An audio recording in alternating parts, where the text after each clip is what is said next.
আপোনালোকৰ ধান বিভাগৰ এজন সহশিক্ষক মোৰ ওপৰত আছে নগাঁৱৰ অধীক্ষক আছে তাৰপিছতে মোৰ লগতে মোৰ মানে একেবাৰে অফিচৰ মোৰ ৰাইট হেণ্ড মহম্মদ মহিনুদ্দিন তেখেত আছে আৰু এজন আছে আৰু মই ইয়াৰ সকলো মোৰ লগতে ধান বিভাগৰ জড়িত সকলো গ্ৰাহকসকল আমি আজি অনুষ্ঠানটোত সহযোগিতা কৰিছোঁ।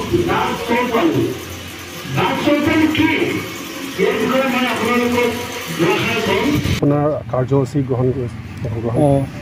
আজি কাৰ্যসূচী ডাক চৌপাল আজি বোকাজান এলেকাত পোষ্টেল ছাৰ্ভিচটোক জনসাধাৰণৰ মাজলৈ লৈ যাবৰ কাৰণে কেন্দ্ৰীয় চৰকাৰৰ তৰফৰ পৰা এটা নতুন ব্যৱস্থাপনা কৰিছিল। এই ব্যৱস্থাপনাটো হৈছে ডাক চৌপাল। ইয়াৰ যোগেদি জনসাধাৰণ আৰু ডাকঘৰৰ মাজত এটা সুন্দৰ সম্পৰ্ক ওচৰৰ সম্পৰ্ক আমি গঢ়ি তুলিব লাগে।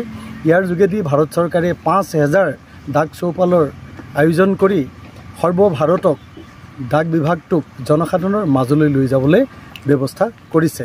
ডাক চৌপালৰ মূল উদ্দেশ্য হৈছে জনসাধাৰণ চৰকাৰ আৰু ডাক বিভাগৰ মাজত যাতে এটা সুন্দৰ সম্পৰ্ক গঢ় লৈ উঠে আৰু পোষ্টেল যিবিলাক ছাৰ্ভিচ বৰ্তমান চলি আছে এই ছাৰ্ভিচবিলাক যাতে আমি ড'ৰ ষ্টেপ দিব পাৰোঁ। ইচ এণ্ড এভৰি চিটিজেন তেওঁলোকে ড'ৰ ষ্টেপ ঘৰত বহি যাতে পোষ্টেল ছাৰ্ভিচটো তেওঁলোকে উপলব্ধ কৰিব পাৰে তাৰ কাৰণে এই ডাক চৌপালবিলাকে দলং বা সেতুৰ দৰে কাম কৰি বা মেডিয়েটৰ হিচাপে জনসাধাৰণৰ মাজলৈ ডাকঘৰটোক লৈ যাবলৈ বদ্ধপৰিকৰ হৈছে, চেষ্টা কৰিছে।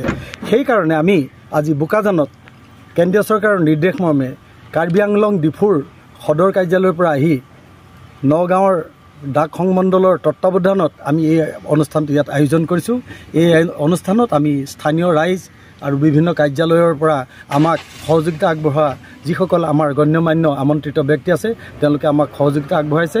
আমি আশা ৰাখোঁ যে অনাগত দিনত ডাক বিভাগ জনসাধাৰণৰ মাজত যাব। যিবিলাক আনটাচেবল এলেকাবিলাকত আমাৰ পোষ্টেল ছাৰ্ভিচৰ প্ৰত্যেকটো ক্ষেত্ৰতেই উজ্জ্বলি উঠিব। আমাৰ যি উদ্দেশ্য এইম এণ্ড অবজেক্ট অফ ডাক চৌপাল নিশ্চয়কৈ বোকাজানত সাফল্যমণ্ডিত হ'ব। কিবা ডেডলাইন দিছিলে নেকি এই স্কিমবোৰ? ডেডলাইন আছিল। ডেডলাইন আমাৰ এই জুলাই মাহৰ পৰা আপোনাৰ জুলাই মাহতে আছিল, জুলাই 15 তাৰিখলৈকে জুলাই 15ত আৰম্ভ 100 দিন 100 ডেইজৰ কাৰ্যসূচীত মানে 5,000 ডাক চৌপাল সৰ্বভাৰতে আয়োজন কৰিব। ইয়াৰ মেইন অবজেক্টটোৱে হৈছে যে জনসাধাৰণে ডাক বিভাগটোক যাতে ঘৰত বহি মানে সেৱাখিনি উপলব্ধ কৰিব পাৰে আৰু জনসাধাৰণৰ কলিজাৰ আমঠু প্ৰথম পৰিচয় হিচাপে ডাক বিভাগটো ভাৰতবৰ্ষত যাতে উজ্জ্বলি উঠে। হয় আৰু সুকন্যা SSA বিষয়ে আচ্ছা নিশ্চয়কৈ সুকন্যা সমৃদ্ধি যোজনা এইটো আপোনালোকে জানে ভাৰতবৰ্ষৰ এটা খুব মানে নামী দামী শ্লোগান হৈছে বেটি পঢ়াও বেটি বচাও।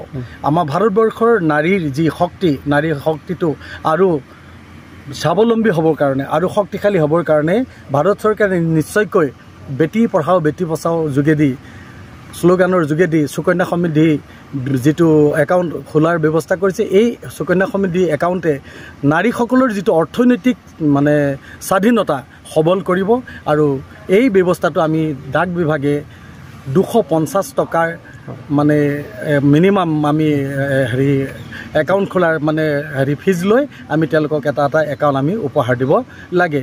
নিশ্চয়কৈ আমি ইয়াত সেইটো সফল হৈছোঁ আৰু সুকন্যা সমৃদ্ধি যোজনা বোকাজান বা হৰিয়াজান এলেকাত যথেষ্ট অগ্ৰসৰ হৈছে আৰু ইয়াৰ যিজন পোষ্টমাষ্টাৰ খগেন টিচু আৰু দুৰ্গেশ্বৰ বৰদলৈ প্ৰমুখ কৰি লৱ কুমাৰ দিলাই, পংকজ ৰকচিত, ৰতনহঁত এইবিলাক পোষ্টমাষ্টাৰবিলাকে যথেষ্ট ইয়াত মানে পাৰদৰ্শিতা দেখাইছে আৰু জনসাধাৰণেও যথেষ্ট আগবাঢ়ি আহিছে। ইয়াৰ উপৰি আমাৰ SB আছে, ছেভিংছ বেংক, স্মল যিটো আপোনাৰ ছেভিংছ হেবিট এইটো ফৰ্ম কৰিবলৈ SB একাউণ্টটো আমি দিছোঁ 4% ইণ্টাৰেষ্ট। এই স্মল ছেভিংছৰ যোগেদি স্থানীয় অঞ্চলবিলাকত অৰ্থনৈতিক সচ্ছলতা যাতে আহি পৰে সেইটো কাৰণে আমি স্মল ছেভিংছৰ ওপৰত গুৰুত্ব দিছোঁ। আমাৰ এতিয়া ড্ৰাইভে চলি আছে আৰু আমি বৰ্তমান অসমৰ ভিতৰত 3য় স্থানত আমি আছোঁ।